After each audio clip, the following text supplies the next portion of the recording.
2022 6 മാസം 11 തീയതിയാണ് charge sheet പ്രകാരം ഇവള് ഓവർഡോസ് പാരസെറ്റമോൾ കലയിൽ കൊടുത്തത്. അതിന് സെർച്ച് ചെയ്തത് ഓവർഡോസ് പാരസെറ്റമോൾ ഉള്ളിൽ പോയി കഴിഞ്ഞ് കഴിഞ്ഞാൽ അതിൻ്റെ കോൺസിക്വൻസസ് എല്ലാം ഗൂഗിളിൽ സെർച്ച് ചെയ്ത് അങ്ങനെ നോക്കുമ്പോൾ ഒരു 6 മാസക്കാലത്തോളം ഒരു 4 മാസത്തെ കാലത്തോളം ഇവൾ ഈ ഒരു പദ്ധതിയായിട്ട് മുന്നോട്ട് പോയിക്കൊണ്ടിരിക്കുകയായിരുന്നു.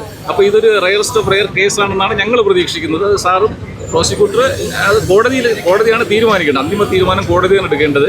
നമ്മൾ ആ രീതിയിൽ തന്നെയാണ്. അപൂർവമായ ഒരു കേസായതുകൊണ്ട് വധശിക്ഷ ലഭിക്കും എന്ന് തന്നെയാണ് ഞങ്ങൾ പ്രതീക്ഷിക്കുന്നത്. അന്വേഷണ ഉദ്യോഗസ്ഥരുടെ ഒരു തുടക്കം മുതലുള്ള ഒരു ഈ കേസിനോട് കാണിച്ച ഒരു രീതി, ആദ്യം പാറശാല പോലീസ് സ്റ്റേഷനിൽ നിങ്ങളൊരു പരാതിയുമായിട്ട് എത്തുമ്പോൾ അങ്ങേയറ്റം അലംഭാവമായിരുന്നുവെങ്കിൽ പക്ഷേ പിന്നീട് അങ്ങോട്ട് അങ്ങനെ ആയിരുന്നില്ല അല്ലേ? നല്ലപോലെ തന്നെ കേസ് പോകും.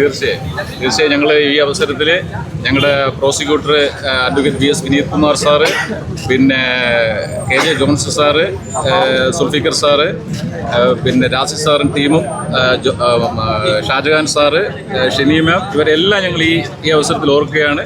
കേസ് നല്ല രീതിയിൽ തന്നെ കൊണ്ടുപോയി.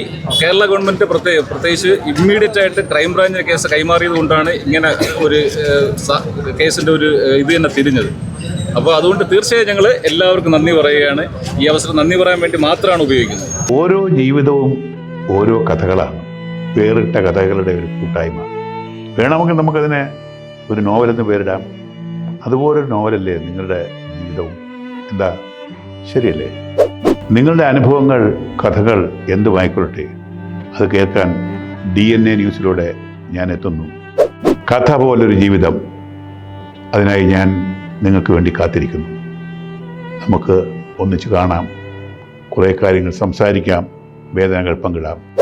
നിങ്ങളുടെ വിഷയങ്ങൾ, അനുഭവങ്ങൾ അത് ഞങ്ങളെ അറിയിക്കേണ്ട വിലാസം താഴെ കൊടുക്കുന്നു.